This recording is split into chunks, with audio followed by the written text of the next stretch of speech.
þá það seinasti fyrirlesturinn okkar og hann fer í upprifjun og yfirferð yfir hvernig lokaprófið verður.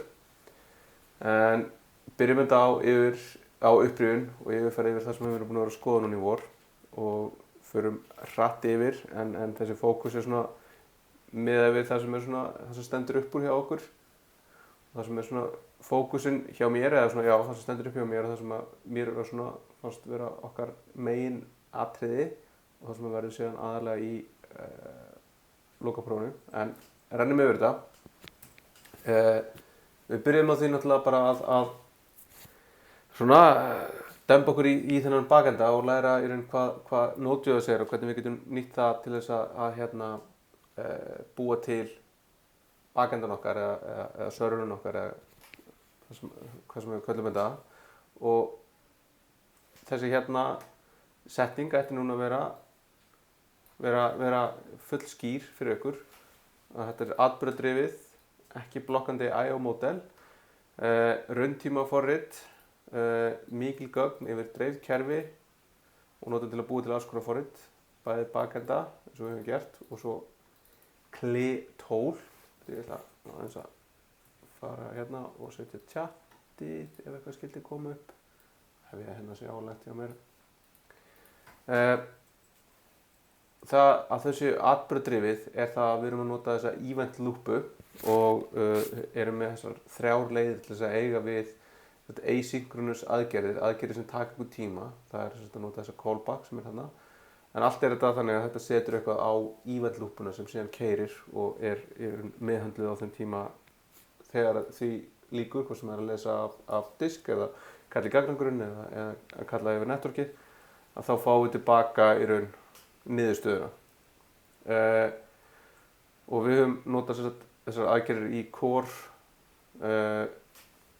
kóðasafninu sem kemur með Node og þá aðalega í FS-pakkanum.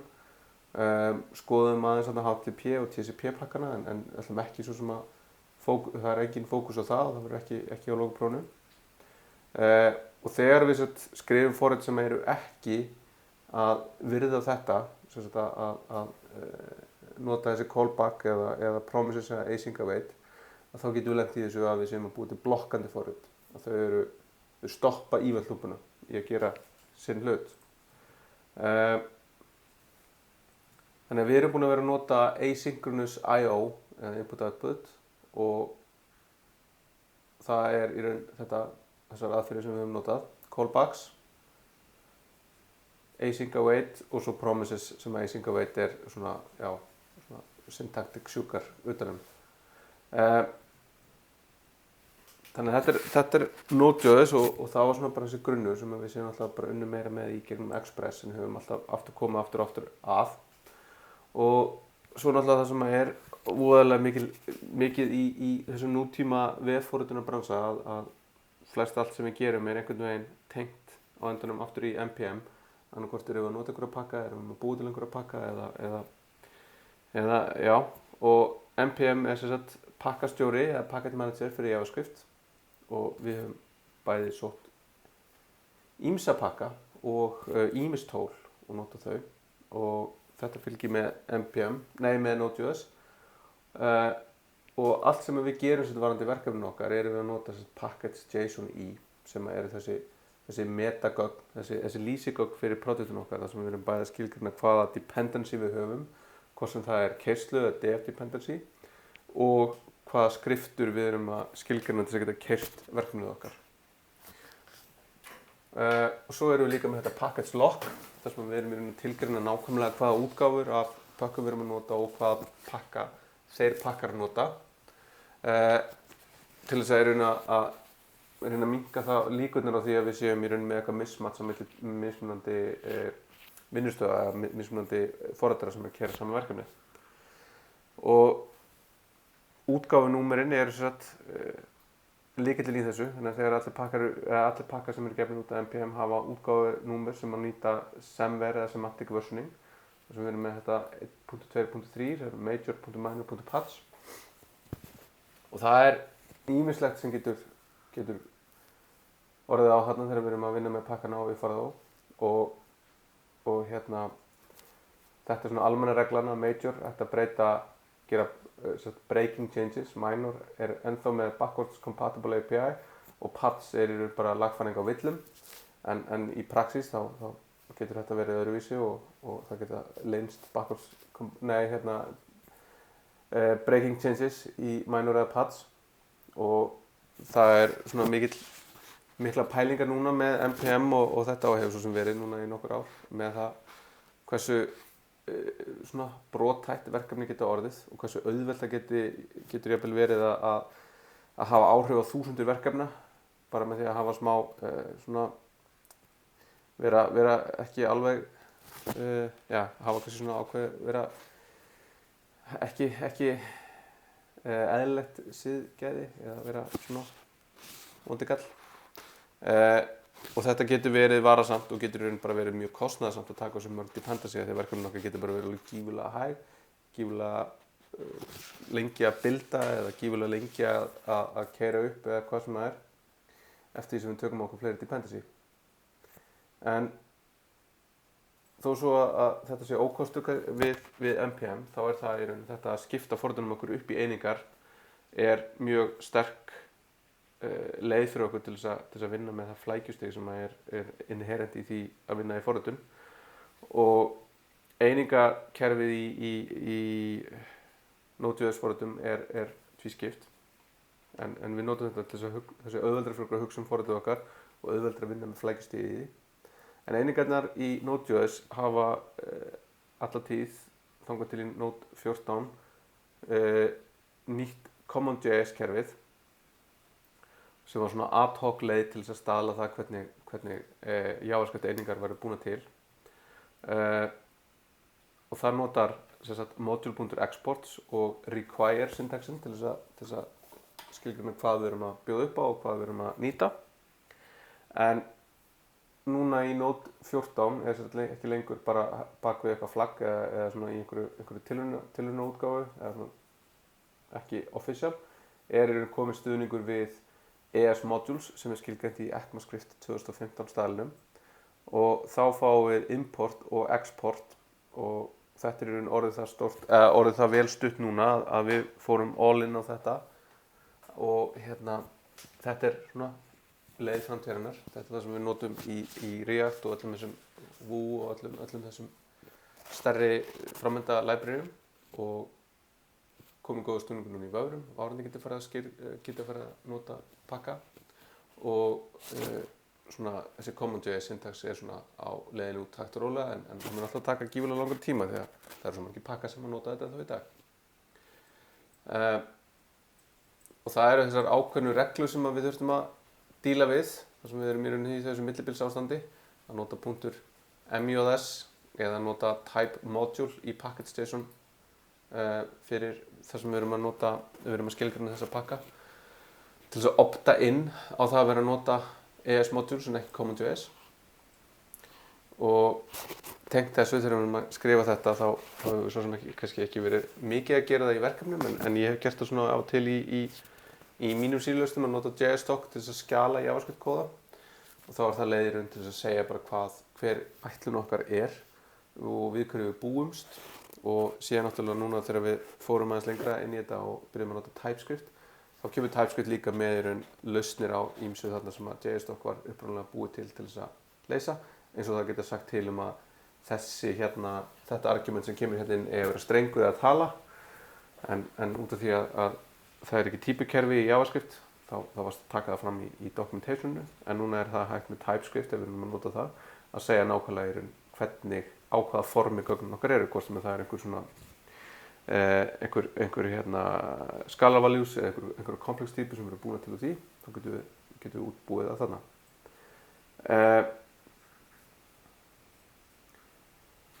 En eftir þennan grunn með Node og modula þá fórum við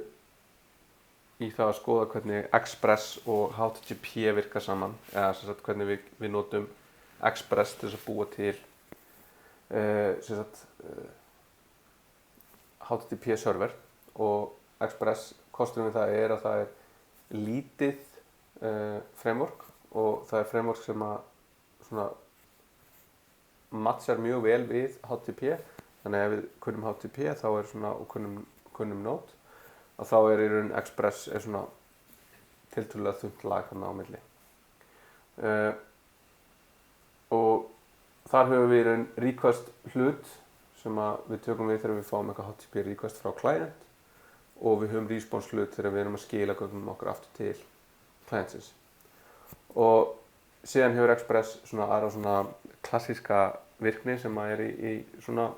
vef-frameworkum eins og routing, að við getum tekið við einhverju urli sem er þá í raun hvað er verið að biðja um, hvaða resource er verið að biðja um, hvaða mynd, slóð, JavaScript-skrá, eitthvað, og við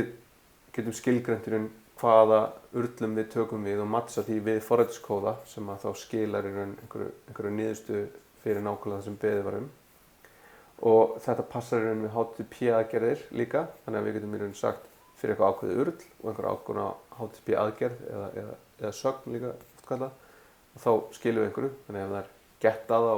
slash þá fáum við forsíðuna, ef það er postað á slash comments þá búum við til nýtt comment og svo framvegis. Og við getum skipt upp fordunum okkar til þess að nota router og þannig nota í raun blanda saman þessum module pælingum og routing pælingum til þess að búa til í raun Express forrit sem er í raun skipt upp eftir því hvað gerir hvað í forritinu okkar. Og svo höfum við möguleika á því að búa til þetta middleware sem er þá sett inn í þessa request response flæði á milli clients og servers, þar sem við getum í raun keyrt ákveðin kóða fyrir öll request og við getum gert alls konar þar. Við getum loggað eða bætt við gögnum eða séð innskráningu og hvað sem við þurfum að gera í okkar verkefnum. Og þannig að middlewarein hafa alltaf aðgang að þessum request og response hlut og geta gert eitthvað í honum, og svo að næsta middleware, og við getum nota þetta til þess að stýra því hvernig flæðið okkar er í fordunum okkar. Svo hefur Express einnig möguleika á því að nota templating sem er alveg svona klassist í þessum vef-frameworkum, og þá erum við ekki að möndla með einhverja strengi sem við erum síðan að búa til HTML með, heldur erum við þá að nota eitthvað annað fordunamál til þess að búa til HTML okkar út frá gögnunum okkar. Og við notum EJS, en þau eru fleiri, og þó svo að við séum kannski minna og minna að nota þetta í dag í svona verkefnum, þar sem við erum meira og meira að nota bara eitthvað eins og React, sem náttúrulega er áhugavert núna að líta tilbaka og sjá svona hvernig munurinn er á þessum verkefnum sem við unnum í EJS og þessum verkefnum sem við vorum að vinna í React, og hvað þau eru svipuð en samt ólík, og hvernig í raun svona JSX má finna svona rætur þess sem hvað kemur frá templatingmálum, og hvernig þetta hefur þróast. Má alveg draga svona einhverja svona evolutionary eitthvað svona ættartré frá einhverjum ákveðnum hugmyndum í einhverjum ákveðnum templatingmálum sem síðan endur það sem við erum í dag. En meðfram Express og náttúrulega það sem Express byggir hún og öll samskiptin okkar á vefnum byggir hún og er HTTP, sem er þessi protokoll sem að tengi saman clientinn, hvort sem það er Vavri eða forritis og curl eða eitthvað annað, við backendin okkar, hvort sem það er eitthvað sem við skrifum í Express eða eitthvað sem að keyrir bara statískt á Apache eins og við erum með á heimasvæðunum okkar hjá HÍ, eða eitthvað sem er eitthvað PHP eða whatever, að þá er HTTP samskiptin þarna á milli. Og það er grunnurinn að því öllu saman er ennþá bara HTTP 1.0 og 1.1 sem er yfir 22 ára í dag, og það er núna HTTP á þessu ári fór loksins yfir 50% af HTTP trafík í heiminum. En í grunninn þá notar HTTP TCP IP á network layerinu til þess að eiga í samskiptum eða fyrir gagnaflutningin. Og við fórum ekkert nánar í það að skoða hvernig við getum búið til með Node getum við búið til TCP IP forrit og server og tengst og gert og græða og alls konar, en fórum ekki nánar í það, en það sýnir bara að Node er mjög svona multipurpose forritunar plattform.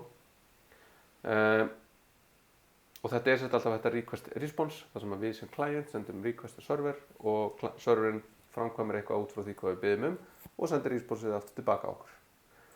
Og það er þessar aðgerðir sem við notum helst eingöngu þegar við erum að skrifa vefi sem eru get og post þegar við notum formin okkar. En síðan þegar við förum að gera og útbúa vefþjónustur að þá bætast við fleiri sagnir eða aðgerðir sem við getum notað til þess að skilgreina hvað við erum að gera, eins og við erum að uppfæra eitthvað, við erum að fjarlægja eitthvað,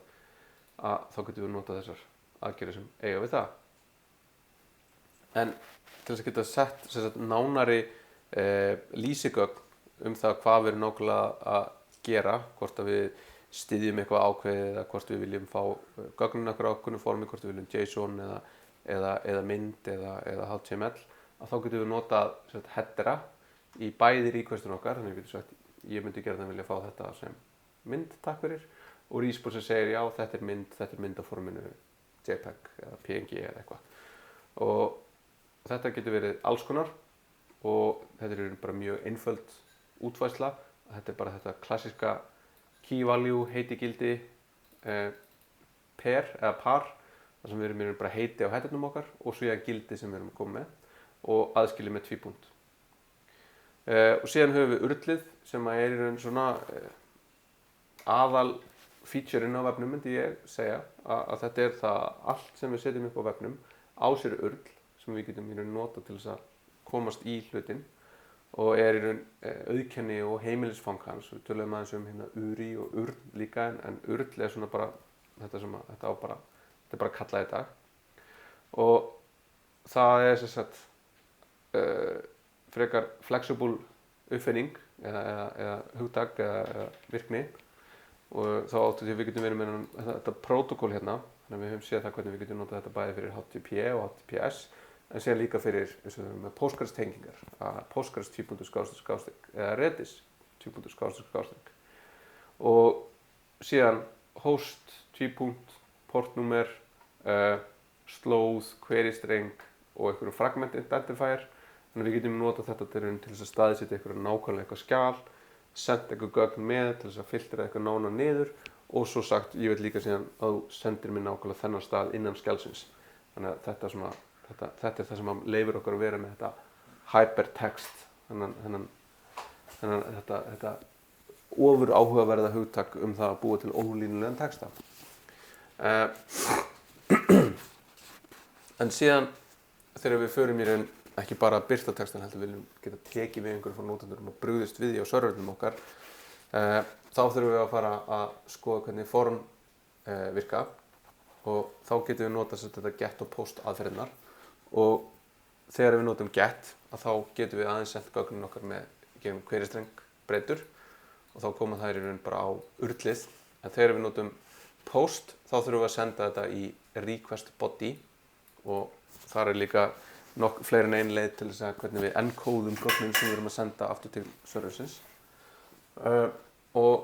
þegar við erum að nota þetta til dæmis í Express og í flestum svona backenda frameworkum, þá þurfum við einhvern veginn að geta tekið við þessum gögnum og afkóða þau eða tekið við þeim á þessu staðlaða formi sem HTML spekki segir til og túlka einhvern veginn yfir í þau gagnatög sem forritunarmálið okkar notar.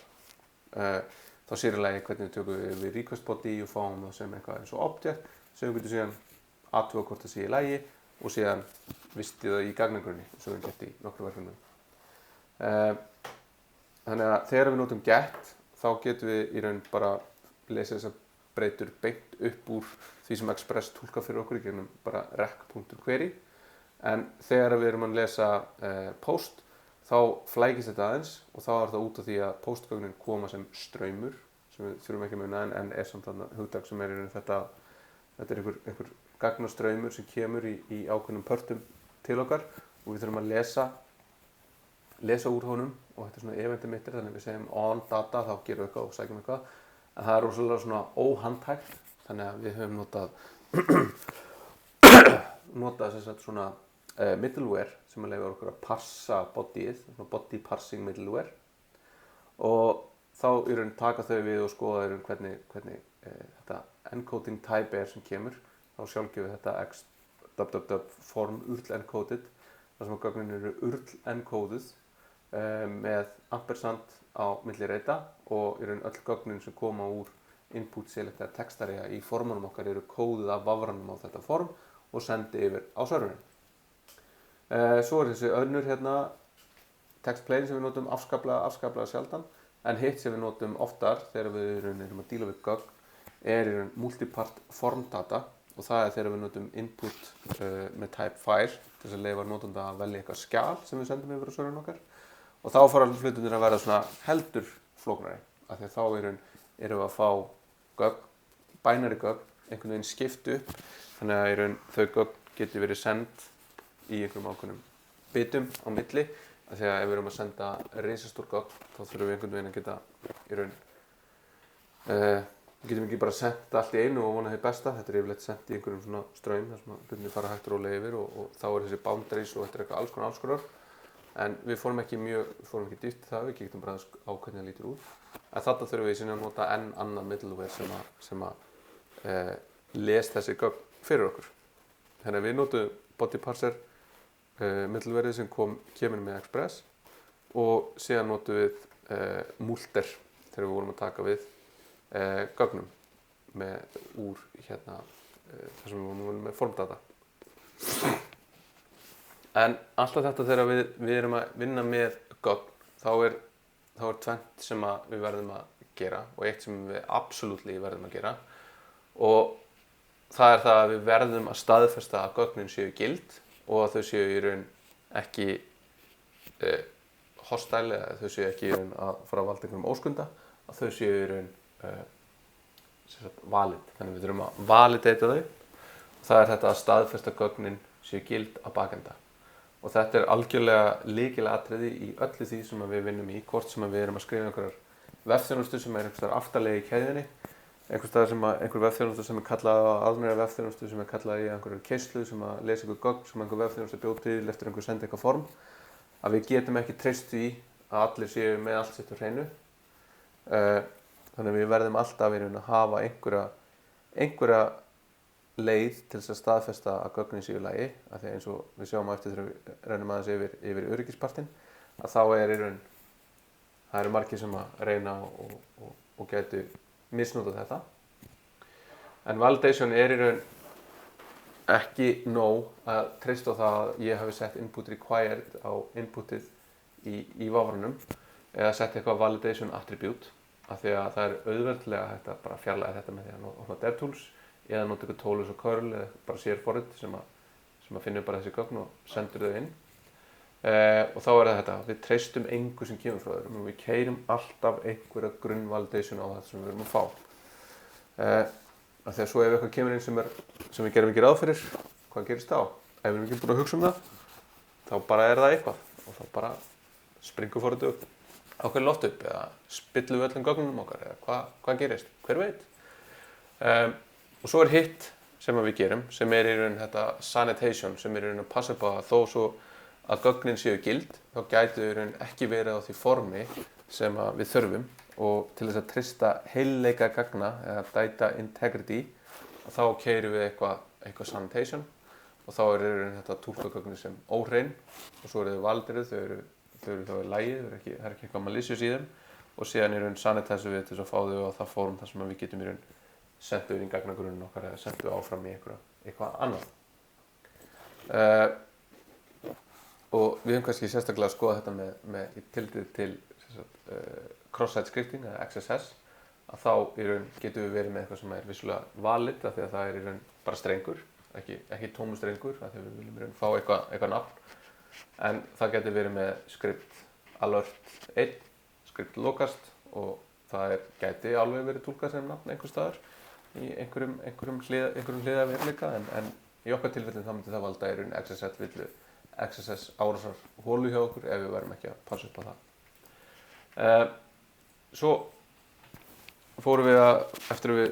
búin að skoða það hvernig við getum tekið við gögnum, þá viljum við fara að taka þessi gögnum, geyma þau einhvers staðar þar sem við getum unni með þau síðan í einhverju heild eða bara safna saman gögnunum og leyft notendum að skráfa einhver gögn og í raun þessi grundvöllur sem við þurfum til þess að geta búið til einhver forrit sem gerir eitthvað meira en í raun bara birta eitthvað, leyfa okkur að vera með eitthvað interaction við nótendur. Og þá notuðum við Postgres og hann í raun Object Relational Database Management System, open source, sem mjög góður gagnagrunnur, ókeypis, mjög solid og vonandi þið hafi náð svona góðum tökum á því og geti núna þegar þið farið að vinna ykkur verkefni, farið að vinna með þetta og nota þetta tól. Og við fórum svona svolítið gróft en svolítið djúpt líka yfir að hvernig við getum í raun skilgreint töflur og búið til í raun unni með þessa dálka sem við skilgreinum og svo fáum við inn gögnin í röðum og við skilgreinum þetta með típum og takmörkunum og öðrum lýsigögnum þar sem við erum í raun að búa til að þetta er relational gagnagrunur, við erum að skilgreina relationið sem við erum að vinna með og þannig getum við tengt saman margar töflur og passað upp á þá að í raun að heilleiki gagnin okkar þegar við erum búin að innsæta einhverju inn að við séum að vísa rétt hér, við erum með einhverja röð sem er tengt einhverja annarri röð, þær geta ekki eitt hvor annarri því þá er verið til eitthvað gat.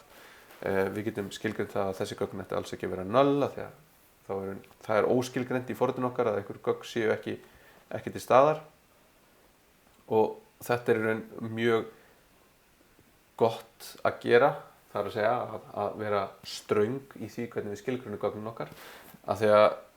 það getur verið afskaplega erfitt eftir á að fara að laga það að gögnin okkar séu vant einhverja tengingar. Þetta var skilgreint sem null en hvað þýðir það í raun og veru og þá hægt að fara með þetta ákveðið langt. Alveg niður í það í raun og takmarka það bara við einhverja ákveðnir strengir geta bara verið einhverja ákveðnu ínúmi sem við getum nota til þess að vita nákvæmlega við sem að vinna með þetta rétt og ekki bara skilja það eftir og treyst því að þau forrit sem skrifa í gagnagrunnin okkar viti að við viljum bara fá A, B eða C hérna en svo skrifa einhver D og hvað þá? Hvað þýðir það? Hver veit? Og við notum þessu PG-pakkan til þess að tengjast við Postgres og nota hérna async, await og promises til þess að vinna með það. Og síðan tengist þetta hérna öryggisvinklinum að nota alltaf þessi prepared statements þegar við erum að hérna, setja gögn inn í gagnagrunnin okkar. Það er að segja að þau gögn sem við tökum frá notandanum að þau séu ekki sett beint inn í hérna SQL fyrirspurningar okkar til þess að koma í veg fyrir það að það sé ekki hægt að skrifa einhvern óskunda sem gæti jafnvel eytt töflunum okkar. Síðan til þess að koma forritunum okkar á internetið og gera þau aðgengileg þannig að aðrir geti í raun notað þau og þessi gögn sem við erum farin að bjóða fólki búið að vista eða skrá sig inn og möndla með að það sé í raun ekki bara sé eitthvað tölun okkar, þá notum við Heroku til þess að setja forritun okkar live og Heroku er náttúrulega kannski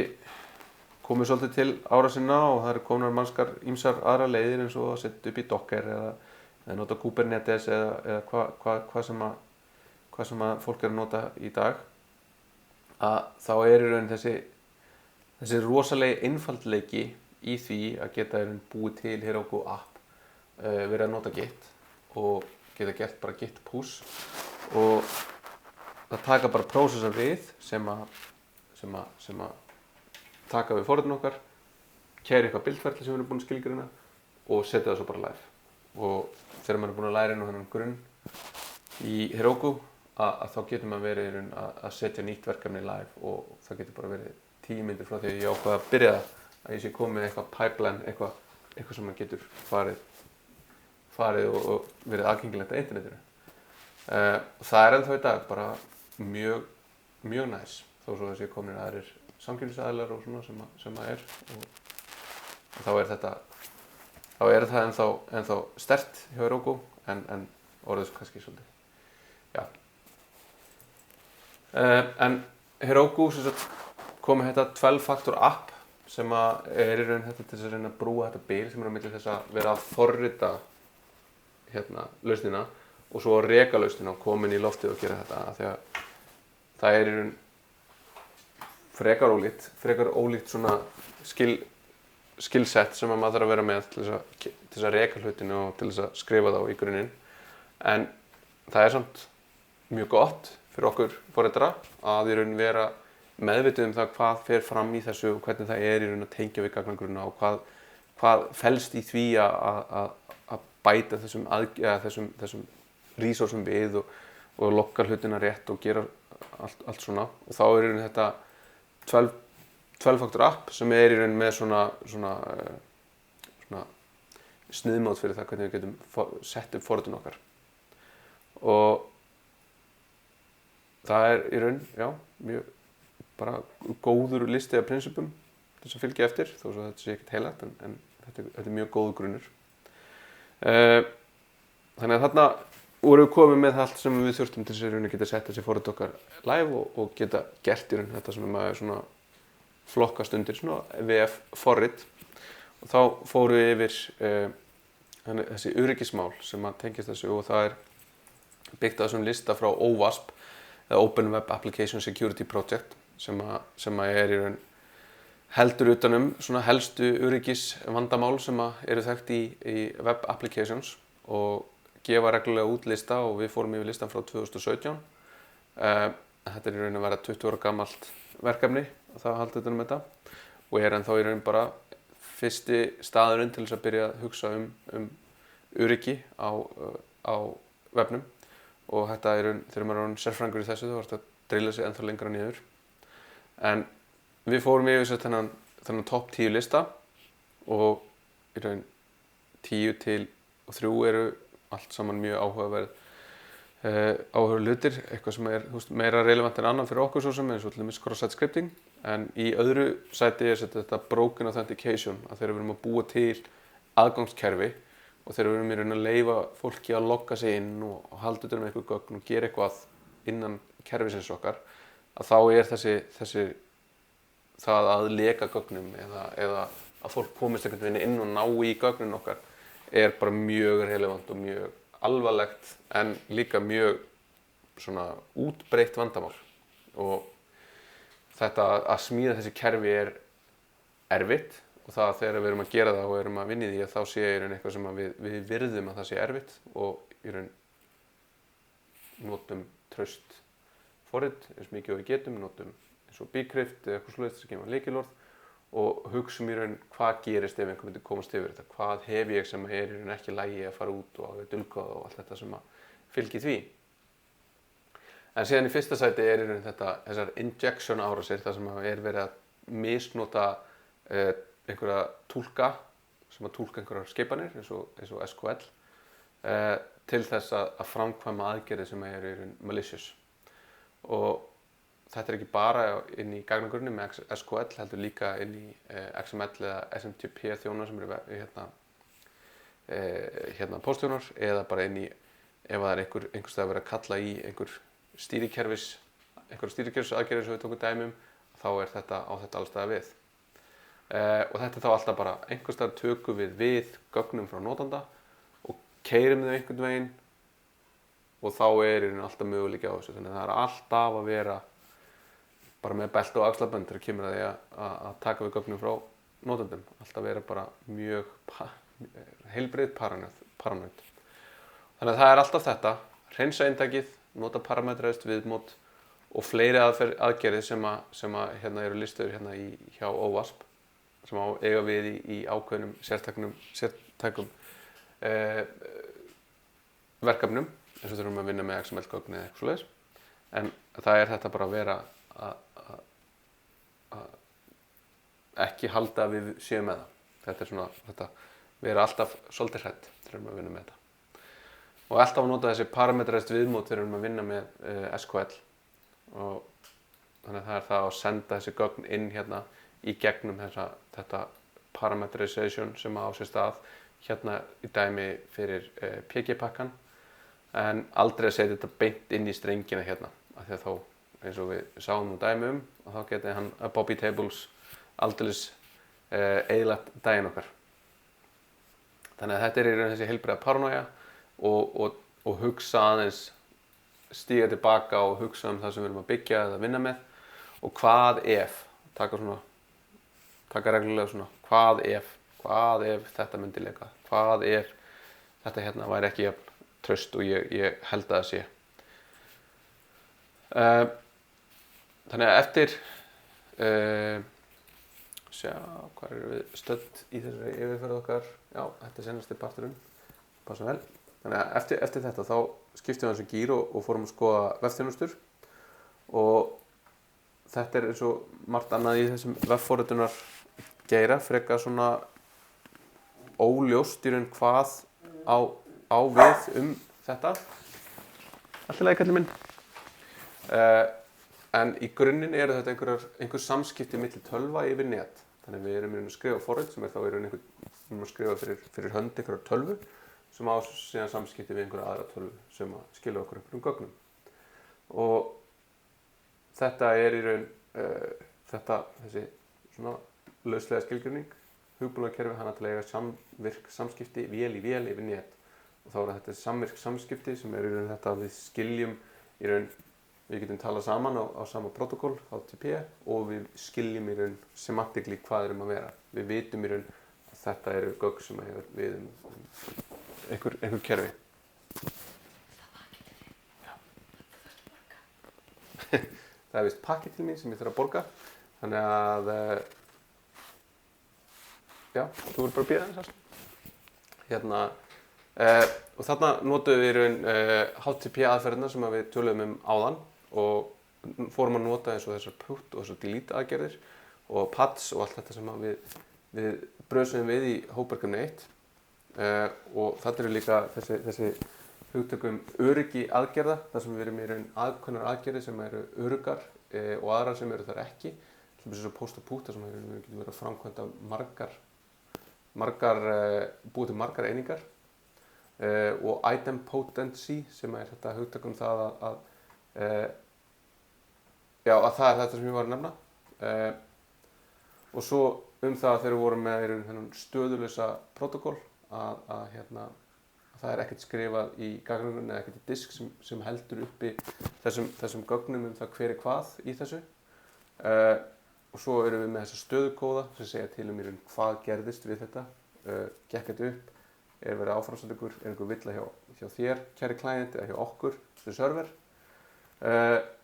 og síðan í raun hvernig við búum til þessar vefþjónustur okkar og það er í raun frekar opið og sérstaklega í þessum samskipti sem eru REST sem er í raun þessi arkitektúrstíl sem er í raun bara svona hugmynd sem hunsar í raun útfærslu og samskiptin en einblínir á í raun hvernig við erum í raun hvaða einingar við erum að vinna með, hvernig eru samskipti þeirra á milli og setur sér einhverjar ákveðnar takmarkanir.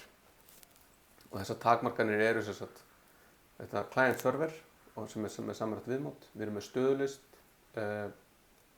stöðuleg samskipti, við erum með gögn sem eru kassabúl, við erum með lagskipt og síðan erum við með þetta samræma viðmót þar sem við erum í raun að vera, við erum með eitthvað við erum með representation á auðlindum sem getur verið notendur eða vörur eða eitthvað sem eru samt ekki auðlindirnar sjálfar, það er ekki færslan í gagngrunninum, þetta er einhver representation bara á því. Svo erum við þessi sjálflýsandi skilaboð, þannig að ef eitthvað kemur upp þá vitum við og getum brugðist við sem client því sem serverinn er að segja okkur og við vinnum þessar auðlindir í gegnum þessa framsetningu. Þannig að ef ég sem client veit að svona lítur notandi út, svona lítur var út, þá get ég gert breytingar á henni með því að breyta því og senda það síðan tilbaka. Og síðan er í raun þetta ideal state hérna að nota hypermedia as the engine of application state til þess að rauna að við þurfum engar frekar upplýsingar en það sem fást í byrjun sem client þess að geta unnið með kerfið. En HTTP er sem sagt stærsta útfærslan á REST og skilgreinir alla þessar parta, alla þessar sex hluti. Og svo er í raun þetta RESTful sem er aftur svona frekar óljóst skilgreint hugtak og það er þetta að nota JSON, nota HTTP aðgerðir og stöðukóða en láta hitt svolítið liggja milli hluta. Og það eru þessir gallar við REST sem við höfum fórum svolítið svo sem yfir og því eftir hvað sem við erum búin að kynnast aðeins núna. Og svo er núna mjög áhugavert fyrir okkur að bera þetta saman við GraphQL. En það er margt sem að fer í það að búa til góðar vefþjónustur og það getur líka verið það að gera þessar dýnamísku fyrirspurnir þar sem við erum í raun að leyfa það að uppfæra þessar notendur eða vörur eða færslur eða hvað sem það er sem getur verið svolítið svolítið tricky, sérstaklega þegar kemur að því að búa til vera að vinna með gagnagrunn og að vera að hugsa öryggið. Og þetta allt saman þetta að vera fara varlega og vinna með paging, vinna með gagnamódelið, búa til og struktúra gögnum okkar. Þannig að þetta fyrsti parturinn af yfirferðinni. Við skulum taka núna pásu og byrja aftur klukkan 53.